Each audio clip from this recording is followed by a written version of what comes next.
Yes, twongeye kubasuhuza ndetse no kubaha ikaze mwese mukurikiranye channel Mutsindo TV yabari hanze y'igihugu ndetse n'abari mu gihugu. Tunabashimira uburyo mukomeje kutugaragariza ko mudukunda.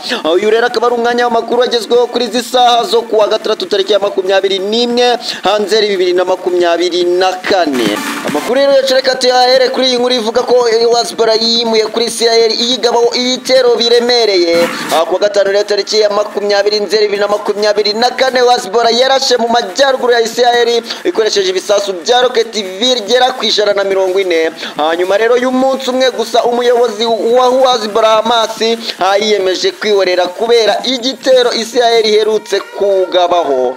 Igisirikare rero cya Israel cyavuze ko ibisasu bya roketi byaje nyuma ya saa sita byibasiye agace kangiritse kari hafi y'umupaka wa Libani. AP News rero yatangaje ko nyuma y'ibyo Israel yatangaje ko yagabye ibitero hirya no hino mu majyepfo ya Libani byibasiye ibikorwa remezo bya Hezbollah, ariko nta bisobanuro byatanzwe ku byangiritse.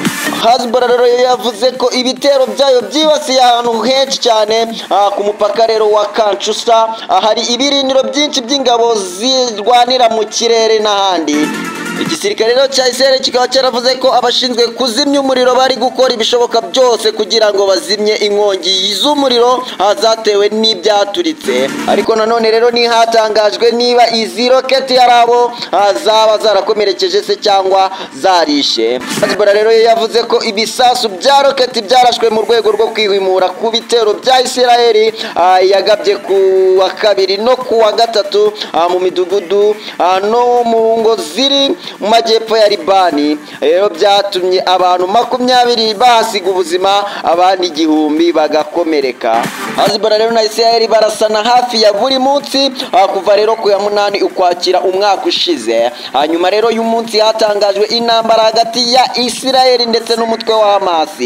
Gusa ibitero bya roketi byo kuri uyu wa gatanu ngo byari biremereye kuruta ibisanzwe. Ejo hashize rero ku wa 4 Nasara yarahiriye gukomeza kugaba ibitero bya buri munsi kuri Israel, nubwo muri iki cyumweru yayangirije ibikoresho byayo by'itumanaho.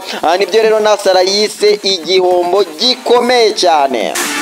Amakuru rero yacereka tuyakomereze kuri iyi nkuru ivuga ko umugore yasabye gatanya n'umugabo we kubera kutoga. Mu gihugu rero cy'Ubuhinde benshi bacitse ururondogoro kubera inkuru y'umugore wasabye gatanya n'umugabo we bamaranye ukwezi kumwe amushinja kwanga gukaraba. Umugore rero ukomoka mu gace ka Gara mu Buhinde utaratangajwe izina, amakuru avuga ko rero yaba yarasabye gutandukana n'umugabo we nyuma y'iminsi 40 bombi bashingiranwe, akaba rero amurega kudakunda kwiyuhagira. Nkuko rero urubuga Indian Today rubitangaza rwasobanuye ko uyu mugabo uzwi ku izina rimwe rya Rajesh amaze kwiyuhagira inshuro 3 gusa mu minsi 40 bamaranye n'umugore we. Ibyo rero bikaba bitera impumuro mbi ku mubiri we ku buryo umugore we atashoboraga kubyihanganira. Kubw'izo mpamvu rero uyu mugore yohereje ikirego cye mu kigo ngishwanama cy'umuryango mu gace atuyemo. Hanyuma rero y'ibiganiro bagiranyeyo, uyu mugabo rero yiyemeje guhindura imyitwarire ye asezeranya umugore we koga buri munsi. Nubwo rero yatanze iryo sezerano, umugore we yanze gukomeza urushako rwabo maze ashimangira ko ayahabwa gatanya. Icyakora rero bombi basabwe gusubira mu kigo ngishwanama ku ya 22 Nzeri kugira ngo bakomeze ibiganiro by'ubwiyunge.